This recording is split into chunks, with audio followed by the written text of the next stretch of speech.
Good morning. It's a full house. Thank you all very much for coming. It's great to see so many of you here because we're going to be discussing the big broadcasting issues of the day in this session, such as, did I really tell a commissioner last night you're dead to me after she rejected an idea? What happens if two people attending the television festival submit a dinner receipt with the same controller for the same evening? And did I really witness Sue Perkins snogging John Whittingdale? So we'll be discussing all that in a minute, but I'd like to introduce our panel first of all. Ralph Lee is the Deputy Chief Creative Officer at Channel 4. He's also Head of Factual, looking after both specialist factual and documentaries.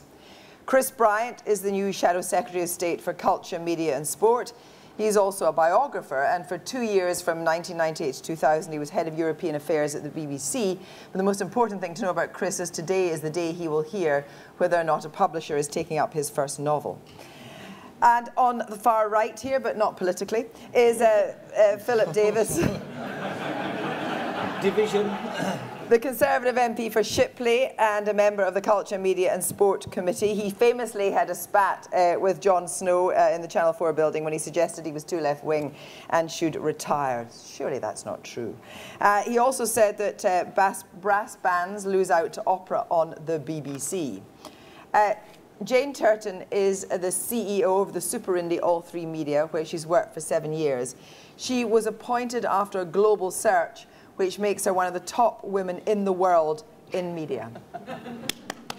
We like that. Yeah, we like that. Most recent massive hit was Wolf Hall. Congratulations, we're all waiting for the next Hilary Mantel instalment. Now, Peter Salmon was announced last month as the head of BBC Studios. He was billed to be on the panel this morning, but he was struck down by a nasty virus, and we were told on Tuesday that he couldn't be with us, and we wish him a speedy recovery because there's not a pick on him, and if he's unwell, he'll go wait a shadow. However, that was Tuesday, and the producers of this session are Neil Midgley and Alan Clements, who are no slouches. They have been pressing the BBC for a replacement to no effect. And I know from personal experience that the BBC is a very small organisation with very, very small layers of management, and it's tough to find people. I, as the chair, clearly have got to be impartial, though I am, of course, a cheerleader for the BBC, so I cannot be doing that job. However, the indefatigable Lorraine Hegasey is also, she's no longer at the BBC, but she has guilt by association, because she is the former controller of BBC One. She is now in charge of Channel 4's Growth Funds Advisory Board. Not in charge of it, but I'd like to think you were, so that's fine. And she was the powerhouse behind Talkback Thames and is a force in the industry. So this morning we're going to deal with big areas. Hopefully you will all, when we're doing a question of the BBC, stick to questions from the floor, but the BBC similarly with Netflix, similarly with Channel 4, because we want to have as many views as possible. Either tweeted in or shouted in, and I want hands up, and I'll take as many of you as are in the room as I can. Let's go for the first question, and that is from Nicola Medvin. Nicola. Armando Iannucci says we should all stand up and cheer for the BBC. Is he right? Philip Davis. I don't really care whether people cheer for the BBC or not. That's a matter for them. What bothers me is the fact that we all have to pay for the BBC, whether we want it or not. As somebody who believes in freedom of choice, I don't believe that it should be for the state to say to people, you must subscribe to this particular broadcaster whether you want to or not. I believe in the free market and freedom of choice. And those people who think that that's wrong, I find it quite ironic, because the same people who say we must keep the licence fee are the people who say how brilliant the BBC is and what wonderful value for money the licence fee is. So if it's such wonderful value for money, well, what has it got to fear from going to a subscription model? Because presumably everyone will be queuing up to subscribe to it. And I actually think the BBC, given the strength of its brand around the world, would thrive if it was freed from the shackles of the licence fee. And it would probably be able to be in a position to earn the same amount of revenues as Sky do. So I don't know why they're so timid about standing on their own 2 feet and allowing people to have a choice. I think it's a disgrace that about 3,000 people a week turn up to court because they haven't paid the licence fee, and the BBC shouldn't need the criminal law to force people to pay for something if it's so popular. So cheer if you want to for the BBC, but let's have a choice and let's really see how popular it is amongst the general public. Chris Bryant, do you want to cheer for the BBC and keep it shackled to the licence fee? I don't think of it as shackled at all. I'm a passionate supporter of the BBC. I will cheer and cheer and cheer. And I think the vast majority of people in this country do. It's the single most successful cultural institution that any country has ever produced in the world. It is our best brand around the world. It's the best way of... I've never met a foreign politician or campaigner for freedom who hasn't at some point sat underneath a table and listened to the BBC secretly to try and get a real version of the truth about what's happening in their own country. It's the glue that holds together the whole of the broadcast ecology in this country. In many cases, it's the single organisation that manages to create, bring on new talent, which is then of benefit to everybody else. And I would say that there's not a single broadcaster in this country who wants the BBC or the licence fee to end. And that wasn't true last time, 10 years ago. Sky was campaigning against the licence fee then. It's now campaigning to keep the licence fee. Lorraine, do you get a sense that there's a kind of crying wolf here, that actually the BBC isn't under the threat that some people think it is? Well, I think Philip's words and passion show that it is under threat from certainly one wing of the Conservative Party. Whether John Whittingdale shares Philip's views, I'm not so sure. £3 a week is not a lot of money. As Philip probably knows, the technology doesn't yet exist for a subscription model to work. And that is a big issue. When superfast broadband and connected TVs are in every single household, then you can look at a different model. But compared to any amount of money that people pay for pay TV, it's a tiny amount, and it's less than they pay for newspapers if they take a daily newspaper. I think we should be cheering for it. I think it's really important that people stand up for the BBC in a way that often they don't, because we take it for granted as a great British institution. And what worried me about what John Whittingdale said was that it was almost as if the BBC was a government department, the way he was treating it, as if it should bear the brunt of cuts that other government departments do. The licence fee is not income tax. The licence fee is a separate hypothecated tax which people pay to fund the services and programmes that the BBC broadcasts. But it's regressive. It may be regressive, but it works. It's like national insurance for I don't think it is regressive, and I disagree with Lorraine on a tiny point there. Sorry to interrupt, but I don't think that the argument is about one day when it's possible to do a different subscription system, when we can do conditional access, then it's fine. Because my passionate belief is that by everybody paying and everybody getting something out of it, it means that people in my constituency get to watch the best broadcasting in the world for free. Jane, I mean, what's your opinion of the BBC and whether or not it should be more commercially aggressive around the world? So I think it's one of the very few global media brands we have in this country, probably the only one, actually. If you talk to the American studios and say, what's British and global, they'll say the BBC. So I think the thing that we have in the BBC, this global brand, is hugely valuable. I think as a producer supplying the BBC, we want a very strong BBC, there's no doubt. My quarrel is, I think a strong BBC broadcaster is critical. My question is always, do they need to make all the programmes? And it's self-serving, this point, and it's bound to be, I'm afraid. I'm a commercial operator. I want to make more of the shows than we currently make. But so that will happen. I think that will happen. In the new system. I think they have to be braver and move faster. And if I were them, and if I were Tony Hall, I'd sort of make myself the architect of the future design of this beast, rather than allowing people to dictate to me what it should look like. And I think that's important. That actually brings me on to a point. The whole thing about John Whittingdale actually talking about different programmes. So, for example, he now really loves Strictly, but he doesn't think The Voice necessarily is the kind of programme the BBC should be doing. Do you think politicians should be talking about programming? No, I mean, that's just madness, isn't it? I mean, with all due respect to my two nice politicians on this panel, absolutely not. They shouldn't. He also cites sort of random, he picks things like Sherlock as if it's a BBC-produced show. It's not, it's an independent show. You know, Bake Off's always listed, which is a fabulous show, an independent show. So there's all sorts of complicated confusion in there. And of course he shouldn't have a view on what the BBC puts out, absolutely not. And to Lorraine's point, that whatever the noun is, exactly, the thing that is the noun version of that, as opposed to the adjective version, is important, critically important. Ralph, it's not a tax, by the way. Cheerleading for the BBC? Yeah, I think it's been really interesting hearing at the conference, at the festival this year, from a lot of our American friends, the controllers and commissioners from America, and you go across the pond, sort of politically, they're more aligned with Philip in the sense that they're free marketeers, but they look across at the UK and see the public service system that we have here and the creativity that it has, the quality that it has and originality and the risk-taking and ambition that comes out of the UK with huge envy. You know, they're jealous of the system that we've got. They're not looking at that from a political point of view. They're looking at it purely from a commercial point of view, that this is a place that generates great stuff, that they want a piece of the action. So they're looking at us saying, well, why on earth would you change that system? You know, we have in this country an incredibly strong public service culture, and that is to the benefit of all our viewers, you know. Let's get some views in the audience. Yes, a young woman on the left-hand side, and anyone over here for later, because we've got a couple of mics. Yes, let's take your point, please. And it's a speedy...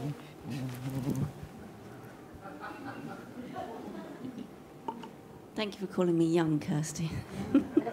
I just wonder whether the panel thought that, agreed with James Purnell that Tara Conlan from The Guardian, whether or not John Whittingdale's interview the other day had changed the mood music.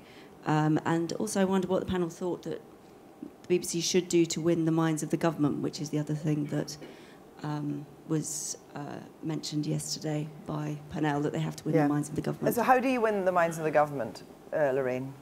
Well, I think by continuing to broadcast excellent programming, by leading the way in the digital landscape, which the BBC undoubtedly did, and, you know, invented the iPlayer, which, again, in terms of a kind of viewing on demand experience, far outclasses anything else that existed at the time. And also by showing and demonstrating that the vast majority of the British public totally support the current funding mechanism and the BBC itself as an institution, and that they still enjoy its services.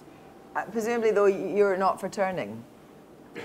Well, I don't know how to win the minds of the government. I've never managed it yet in 10 years in Parliament. So if anyone discovers the secret of that, then please let me know. I always say that the only thing that me and David Cameron agree about is that I should never be promoted. You could have a reality show. But you know, look, I'm not going to. It's not a question of the ability of James Purnell to lobby me about. Look, I've got no argument with the BBC per se. I wanted to stand on its own 2 feet and if it's so popular, let it prove how popular it is, by not needing the criminal law to force people to pay £145. But decriminalised. But what about to Lorraine's point? It's not just about decriminalisation. It's about moving to a different model of funding. But what about to Lorraine's point that we don't have the technology yet, and the BBC is fantastic technology, we just don't have the technology for the model that you're suggesting? If they need to have the technology, Sky have managed to have the technology to go a subscription model. The technology exists to go for subscription models in this country if people have the will to see it happen. So let's not have a cop-out that we can't achieve this. Of course we can achieve this. And then nobody complains about programmes on Sky or ITV. The BBC can't have it both ways. They can't say, look, we want to be totally independent of the government. We don't want any government interference. But by the way, will you keep renewing our charter for us, the government, every year, and keep the criminal law in place? You can't have it both ways. If they want total independence, let them be independent, let them stand on their own 2 feet, have confidence in their brand, and I'm pretty sure they would thrive as an independent organisation. OK, 2 questioners. Back row first, then 2 rows ahead. Yes. Hi, just finding Philip's views on the funding for the BBC a bit concerning. So based on that, I was just asking for Philip's permission that if I get private medical insurance, can I not pay my national insurance? And if I take my rubbish to the tip, can I not pay my council tax, please? That money would come in quite handy. Let me put you the question in a different way. If I said that everybody had to subscribe to Sky to keep the price down for those people who wanted it, you would all in this room presumably be outraged by that, quite rightly. Yeah, but Sky's not a public service broadcaster. And so why on earth should everybody have to subscribe to the BBC in order to keep the price down for those people who want it? It's the same principle, and both of them are wrong. I'm going to take that. There's a question in the audience I want to pick up here. Yeah, it's a similar suggestion, basically. Would it not be possible to just say to people, look, if you would like to give a donation of whatever it is a month or a year, you do that, and have people do it that way. Therefore, technology wouldn't be an issue because it works as it is. It's just some people don't want to pay for it. It'd be kind of problematic from making lots of programmes right enough. But Chris Bryant, answer the fact that perhaps not that model, but that there could be another model. Well, I don't think there could, and I don't think there should. Incidentally, I think the best way of changing the government's mind is just to change the government. Can I just explain the chances are you're not going to do that in the next 5 years? I thought I'd just let me have that little dream for a moment. I want to answer Tara's question, actually, if that's okay, which is about John Whittingdale. Because, you know, John has been appointed specifically to be the nice guy who wanders around conferences and say, look, it's not going to be so bad, it's all going to be fine. And James Purnell's bought it. Daft. Ludicrous. I remember just after the general election, I started predicting that the first thing the government would do is that it would make the BBC pay for the over 75s licence fee. Everybody said, no, no, John Whittingdale would never do that, never do that. And anyway, John Whittingdale produced a report with Philip Davis and everybody else saying that it would be disgraceful to do that kind of you know, overnight deal between the Chancellor just after speaking to Rupert Murdoch. Sorry, the mysterious M. And that's exactly what happened. So I think people should be very, very, very wary. Should the over 75s get their licence fee paid? I think that, well, whether 75 is the right age or not, that is a government political decision. It is not for the BBC to decide who gets a free television licence. You shouldn't be turning the BBC into a subset of the Department for Work and Pensions. That is just morally offensive, and nobody suggested it in the general election. They have no mandate to take it forward, and I think that Tony Hole, frankly, was a coward in not going to the public and saying, you, John Whittingdale, publicly said before the general election that you would hate any process that was just a stitch-up overnight. And I think it's unpatriotic, frankly, for a Conservative party that is meant to believe in Britain to diminish the greatest British brand that we have. Right. We can move on to another question still on the BBC from Liam Hamilton, please.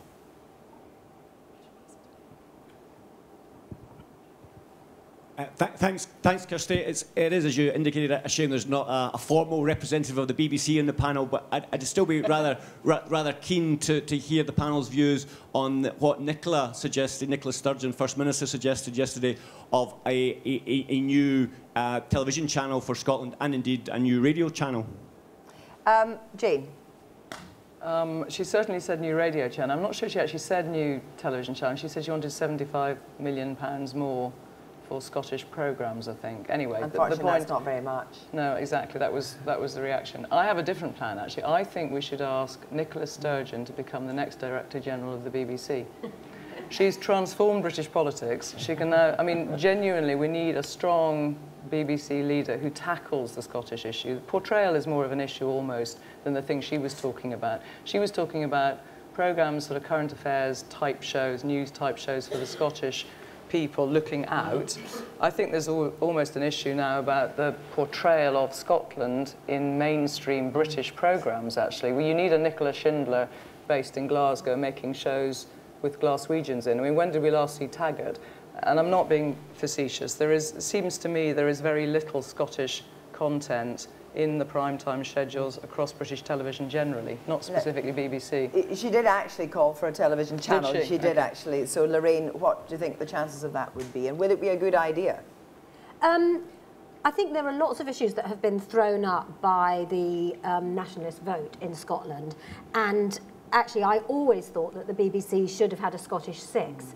I think that there's a different news agenda, or you have different priorities depending where you live in the UK.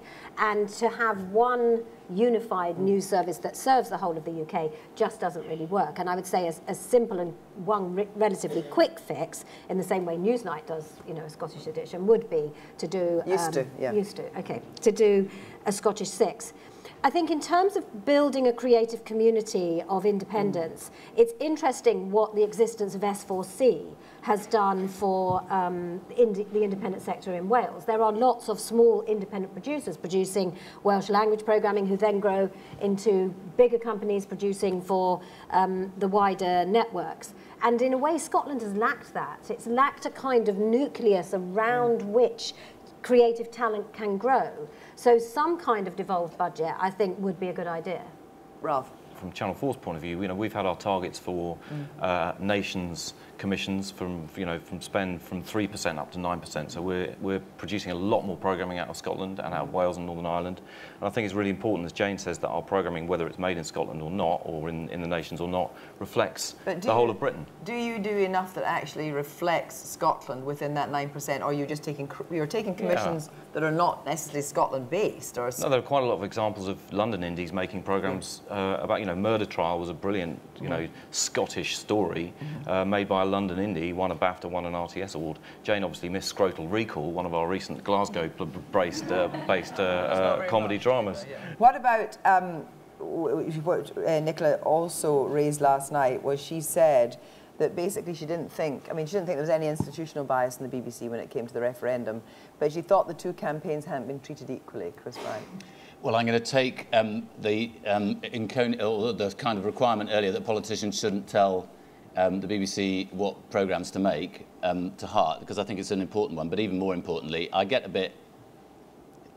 even when I get very angry with a report on that you've done, Kirsty, or whatever, I think it's not for politicians to moan constantly about whether the BBC's got every individual element right. And I think there has been an element of bullying of the BBC in Scotland, which I think has been very unfortunate. I don't think that's the way for us politicians to engage with broadcasters. But I do have quite a deal of sympathy with Nicola Sturgeon's two key points.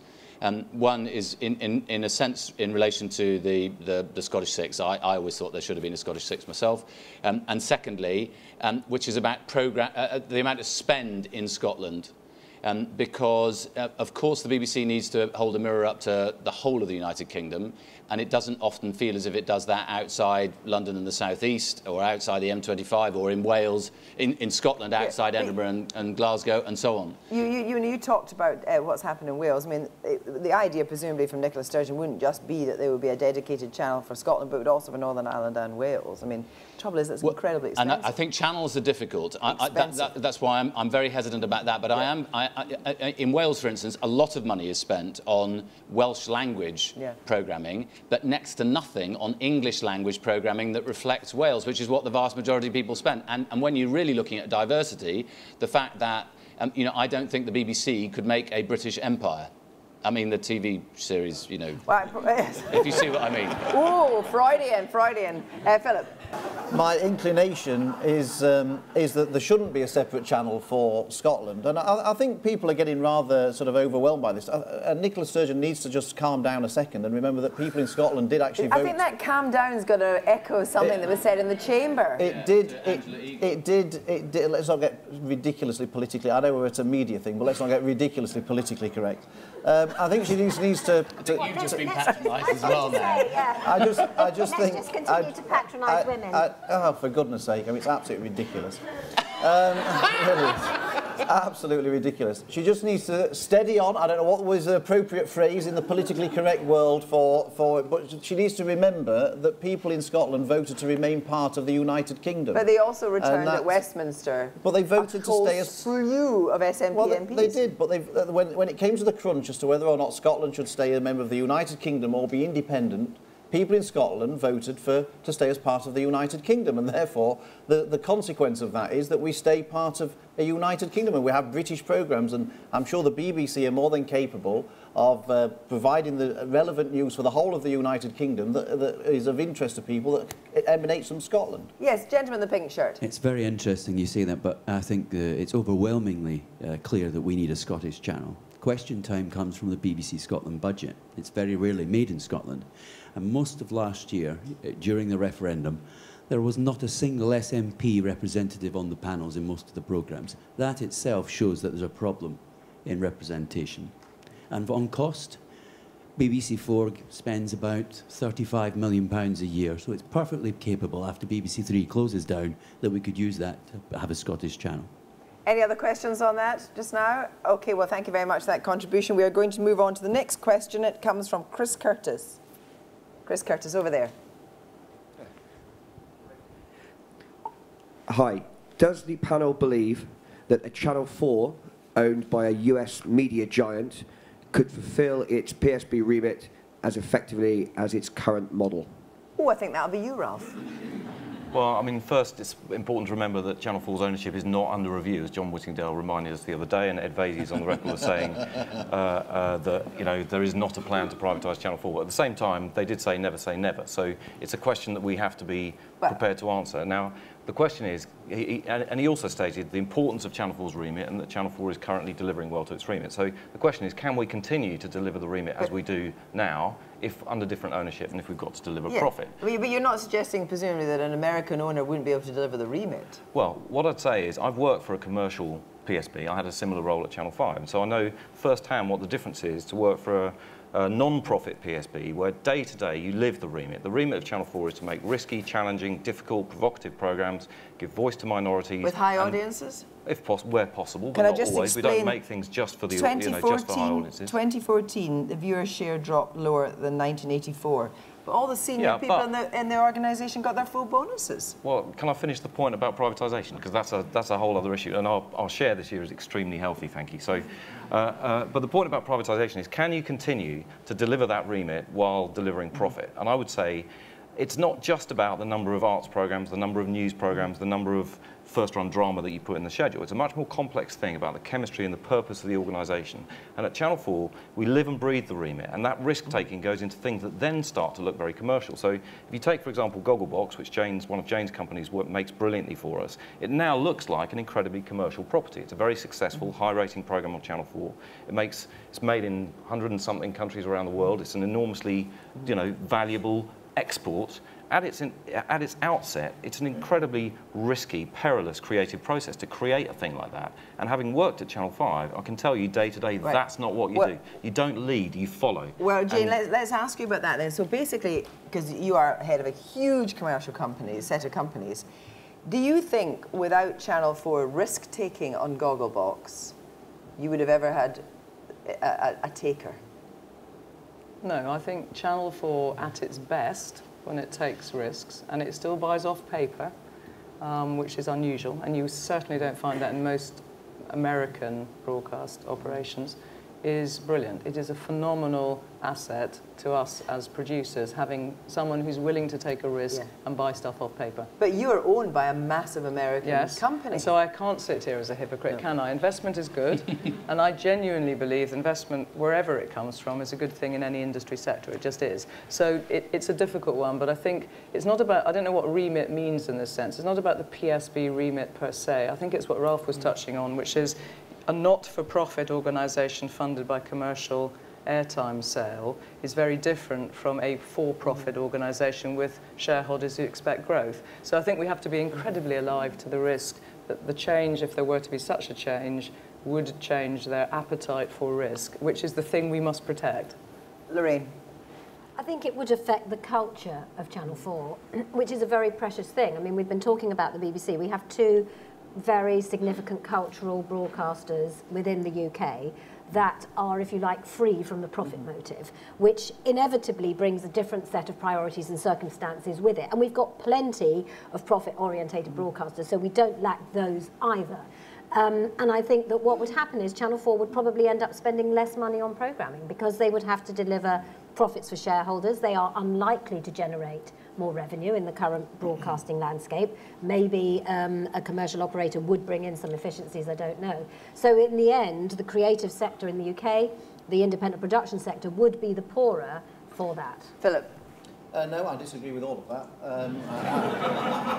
This idea that the only way any private company makes a profit is by basically not doing anything that to respect its customers, or in this case its viewers, is just for the birds. That's a typical left-wing opinion of the private sector. Could a private sector company or an American company deliver Channel 4's remit? Of course it could.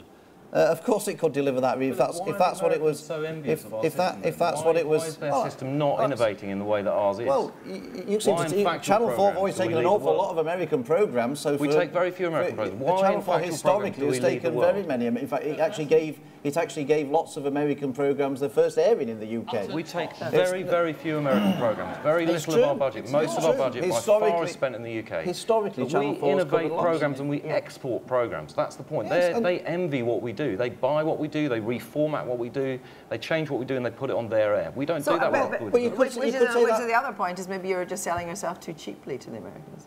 You could say that about, you know, Chris Bryant. Sky. What about? Well, I'm glad that everyone's answered my question for me. That was very helpful. But I'll leave you to move on to Chris Bryant. We'll come back to you, Philip, because I'm sure Chris will say something that will upset you. So we'll definitely come back to you, Chris. It's just that, Philip, sometimes you have to base your arguments on facts rather than. And look, the truth of the matter is that most European countries are fairly small media markets compared to the United States of America. And if you want to have national programming that reflects our own country, rather than just buying off the shelf from other countries around the world, then you have to have some kind of intervention in the market. That's the fact of the matter.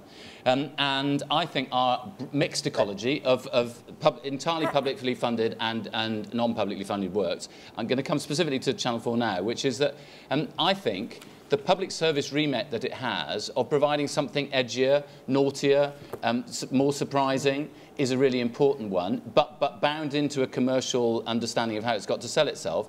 And the only way that selling Channel 4 would make any sense is if you stripped it of all its public service remit. And that, I think, would undermine the whole of the ecology in the UK, which is why I'm passionately opposed to the privatisation of Channel 4. But you do believe that foreign ownership can, per se, be good. Look at the car industry. It was crap in Britain before.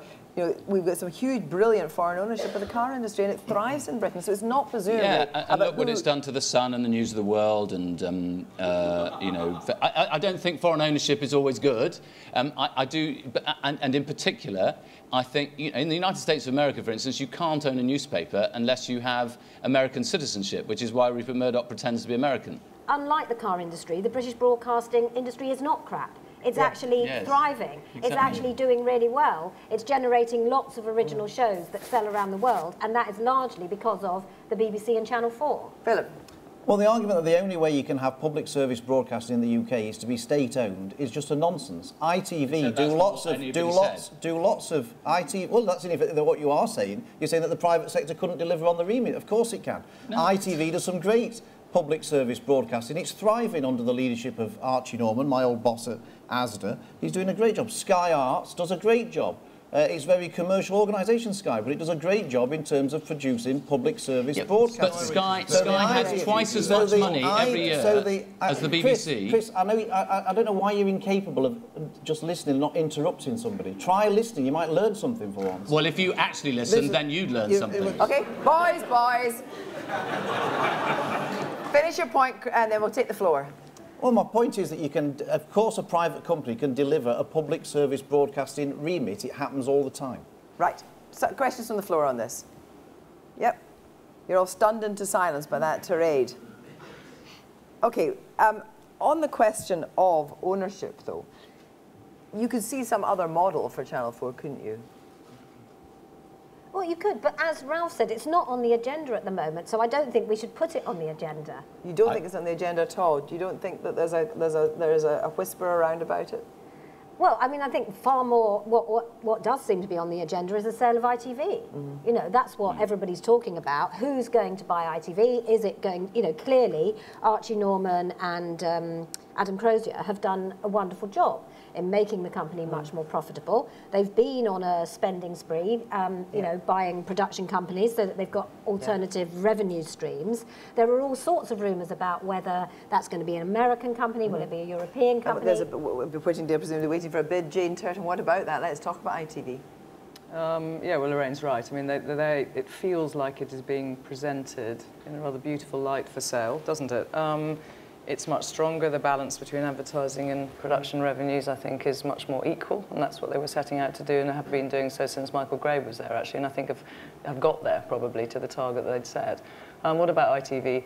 You know, it's very different from Channel 4, it's very different from the BBC. I mean, I think the thing Chris was saying, and I think he's right, is it's the variety of different channels and types of business models in this rather peculiar British market that means that we are factually spending more money per capita on television content than any other market in the world. And therefore, in theory, that means we're delivering a better service, a more diverse, a richer, whatever word you want to use, service to a viewing public. Now that, I would have thought, has to be celebrated. We're producing the programmes, we like that too. So in there somewhere, there's a system that's, to Lorraine's point, not broken. It's not the car industry. We're not making crappy old cars that no one wants to buy. Quite the opposite. Yeah. On the question of ITV, would you be unduly worried if ITV was owned by the Americans? No. No, well, I don't think so. It's I a just wanted to operation. Yeah. Well, my anxiety is about the whole package of cross-media ownership. And sorry to keep on referring back to the mysterious M, but there is a serious point here, which is that if 40%, 35% of our newspaper market and, you know, the lion's share of the biggest broadcaster by value, and then potentially, you know, ITV or a large chunk of ITV was all in the hands of one person, I think that that is dangerous for our political environment because of the power that that then exercises, as I think we've seen over the last 10 years. Actually, I think that was the scandal in the whole phone hacking thing. But my bigger anxiety is that most people in Britain want to watch British programming. It's a myth to say that all the big American shows have had big American audiences. Channel 4, I think at its peak, managed to get like 3.2 million for Friends, which is a pretty small audience, to be honest. I mean, not bad for Channel 4, but not a big audience. And the largest audience for any American soap was the J.R. Ewing, you know, the shot in... Yeah, exactly. Moment, and for the most part, it just doesn't feature in the top 100. And there's an argument in John Whittingdale's review booklet, which I think is very, very dangerous, which it says that many people believe that because the BBC makes these programmes, it crowds out other people making programming. Actually, the truth of the matter is, if the BBC made fewer programmes, nobody else would be making more programmes. I accept the point about whether it's made for the BBC or made by the BBC. I don't mind that. But if the BBC has less money to spend on making programmes, fewer programmes will be made in this country. End of story. Ralph. We're not opposed to the commercial sector. We're not opposed to foreign ownership.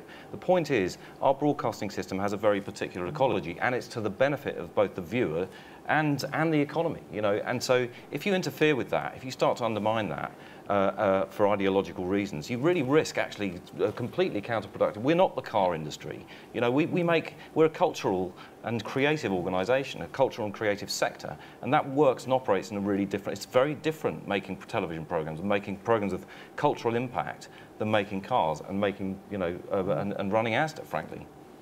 It's also the interaction with the theatre, with so many other arts, with music, and so on. Let's just take a quick question on this. Well, I just wanted to add one point to that, which is that I absolutely agree with you. It's about the ecology as it's set up with Channel 4, BBC and ITV and commercial mix, but it's also down to the terms of trade. And I think that has to be really remembered. In the UK, we've got the benefit of the terms of trade, and that's what's helped GDP and everything else in this country. Thank you very much for that point. I'm going to move on now to a question, and it comes from Teresa Wise. Your question, please. Thanks. Do the panel think that the growth of Netflix and other streaming services represent a genuine threat to British broadcasting? Lorraine. It depends what you mean by threat. I think what Netflix, Amazon and other new platforms have shown is that we're living in a disruptive environment at the moment, technologically disruptive, and that's changing the way people view television. So you want to see or be able to see a whole series from the moment you watch the first episode. You want to be able to watch it on whatever device, wherever you are, and those things are very important. And that kind of disruption affects conventional television, if you like, whether you like it or not. So whether it's not a threat in terms of the fact that people will stop watching terrestrial broadcasters, although it's very interesting to note that, you know, in the US, network shares starting to collapse. That is definitely share of the main channels is much, much lower than it was 10 years ago. So all the different channels and platforms are starting to eat into share. So I think you have to acknowledge how viewing habits and technology changes your own business model, and you have to be alert to that. I mean, Peter Fincham said it was no threat at all to ITV, didn't he? Well, it is it is a threat in that any alternative is a threat, and the fact is that because Netflix has invested so much in, admittedly, only 1 or 2 high-quality drama series, that raises the bar for everyone. But really, I mean, it's on that quality point. I mean, it's not barbarians at the gate, is it? They're incredibly creative. Yeah, but I mean, they are a threat, clearly, but the key thing is that we adapt to that threat. I mean, we've faced many threats before, and if you look at how Channel 4 has dealt with that, we sort of launched portfolio of services, so young viewers, we have huge young viewing on E4, you know, so we launched multi-platform when digital channels started to proliferate, we went with that and developed a portfolio. Online viewing, we launched All 4, you know, 4OD and then All 4 to capture the change in behaviour. So we have to move, particularly with younger viewers, as they're starting to behave and consume television in different ways. So yes, it's a threat, but we've faced other threats before, and what we do is, you know, in viewers' behaviour, they kind of absorb these new services. They don't necessarily completely displace other services. But I wonder if the success of these particular series on Netflix tells you something about, you know, the kind of stuff that people want to see and will go out their way to make sure that they see long form drama. You know, well, as Armando Iannucci, you know, got some very good lines out of this. They've sort of suddenly discovered the 1 hour long drama. I mean, you know, The House of Cards is not an original piece of work. So yes, they are originating, and I like Lorraine, I welcome that in the sector if there's some more competition. But they're not doing something that we don't do. They're not doing something that the BBC doesn't do. They're just providing another version of it. Jane? Well, look, in the short term, they're actually an opportunity, perversely, for content creators because they buy stuff and they're new and they're incremental, and that's great. I think the really interesting thing is over time, they need broadcasters, these VOD platforms, these SVOD platforms, because most of what they're making their money out of is repeats of programmes that have been commissioned by old-fashioned linear schedule broadcasters.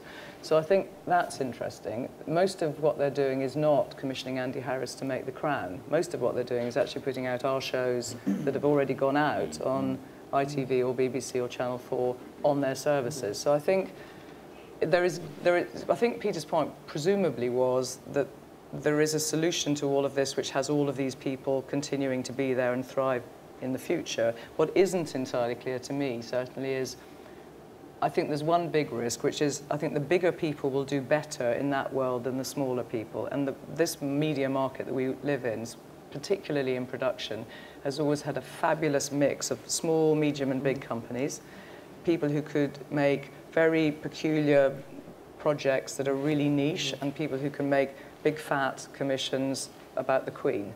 And I think if we're really silly, we'll lose that bottom end, and that's a real problem, because this guy will commission someone tiny in a garret in Soho to make a really particular documentary.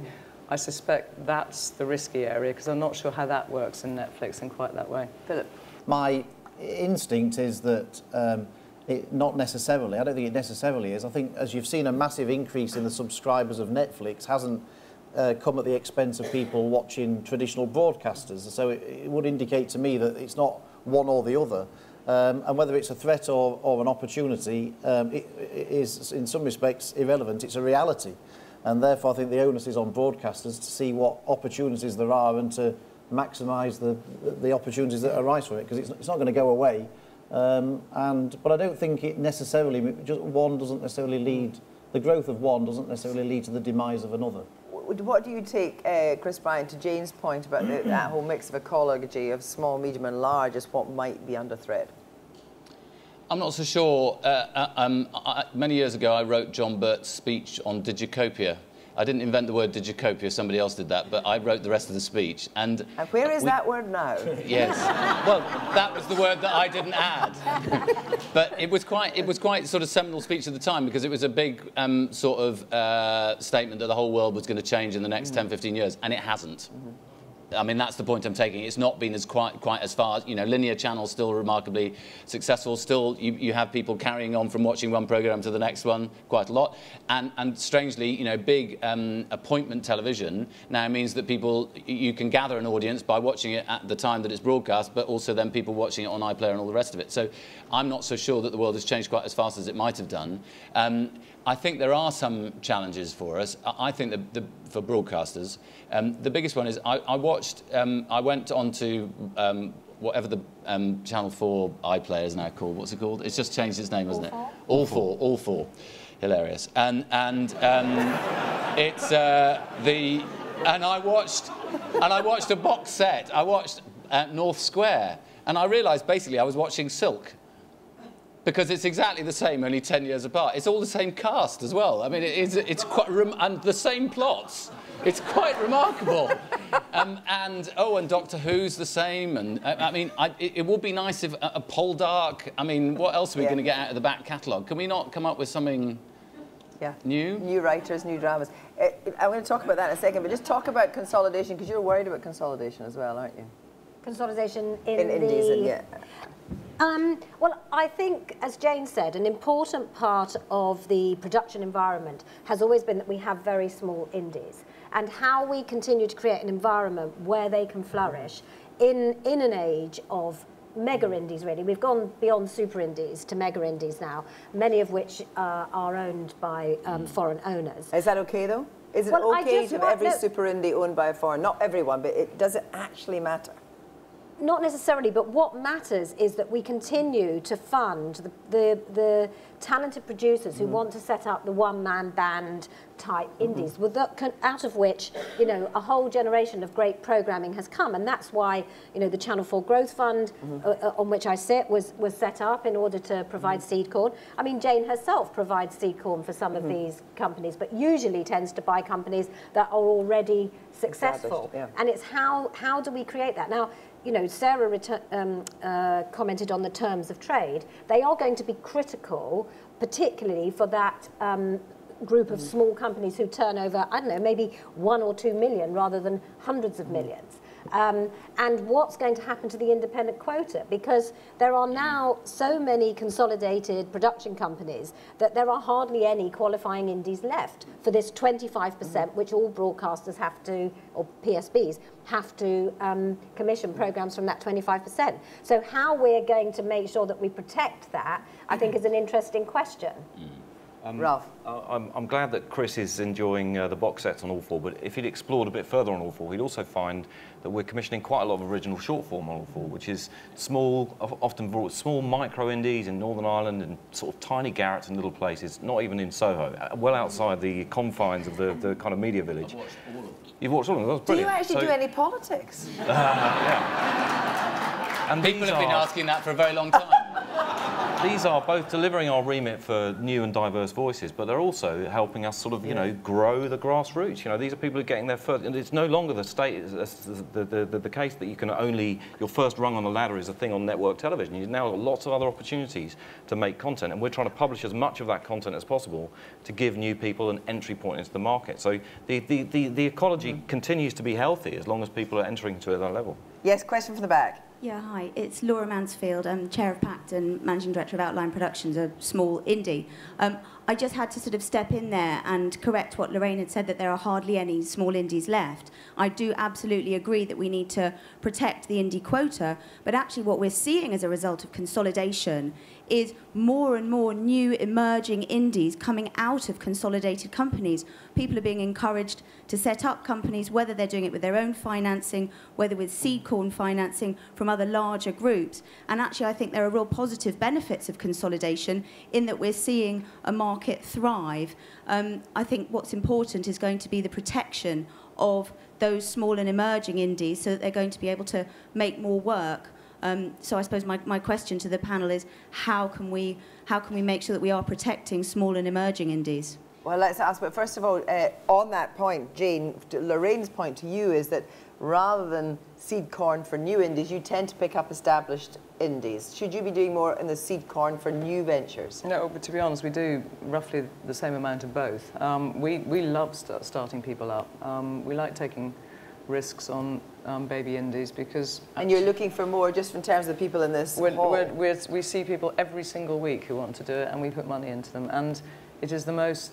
I mean, I'm not a philanthropist, I can't pretend to be, but it is the most satisfying thing to know that you've been part of creating a business that has then taken off and thrives. And we try, in some cases they are qualifying indies, in some cases they aren't. And what we do is we support them through both money and sort of in-kind distribution, whatever it might be.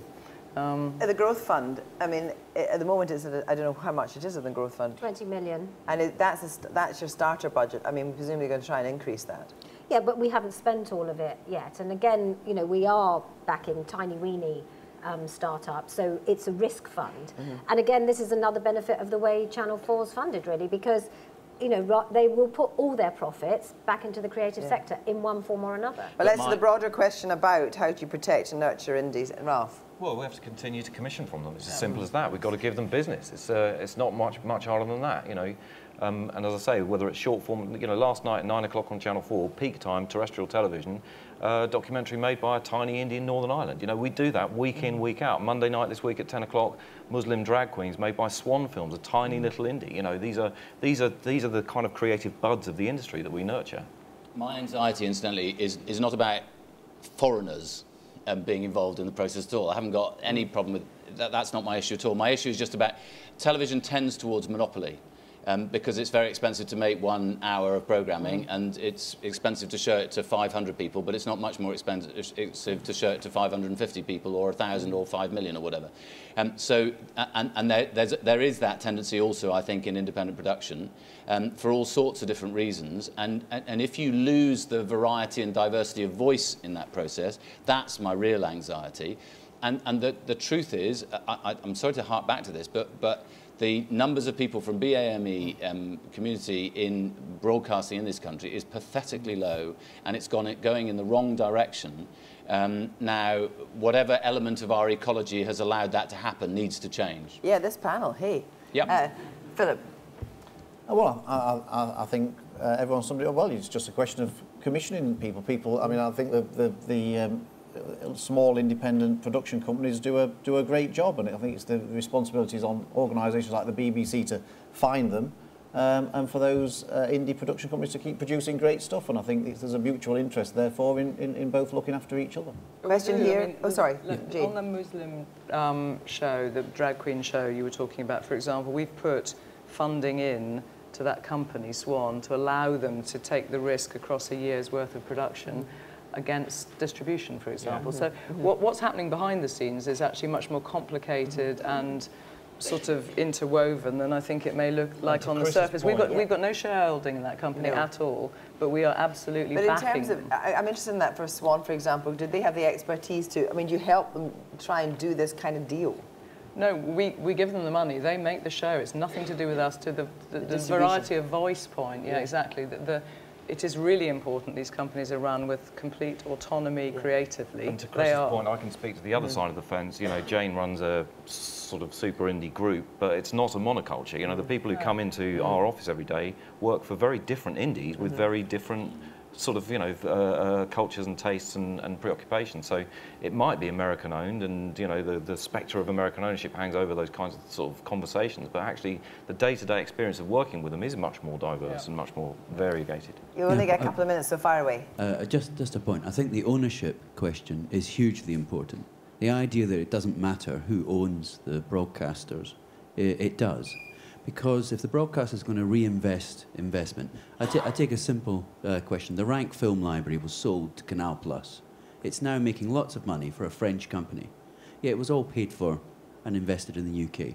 Why do we always seem to sell off everything so that someone else can benefit from that investment? Very quick question. Lorraine.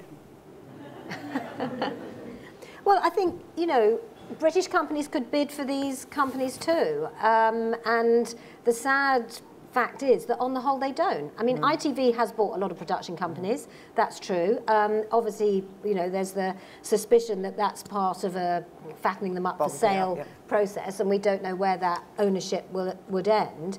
But, you know, Fremantle is owned by Germans, All 3 is owned by Americans, Endemol Shine is owned by Americans. Where were the big British companies bidding for it? And if they don't bid and they don't come up with the money, then it is going to go into foreign ownership. It's the market, isn't it, Philip? Yeah, I don't believe in protectionism, and the UK benefits greatly from buying up companies around the world. And I don't think we'd be particularly impressed if all of those countries said, actually, you know, British companies can't bid for those things too. I believe in the free market, and I don't really see that. I think the free market's a good thing, not a bad thing. I just think that the market was made for humanity, not humanity for the market, and you need to structure it so that humanity can survive in all of this. With that very erudite duopoly from each end of the table, I think we can say it's 2 minutes to go. Extra 2 minutes for coffee. Thank you very much to our panel indeed.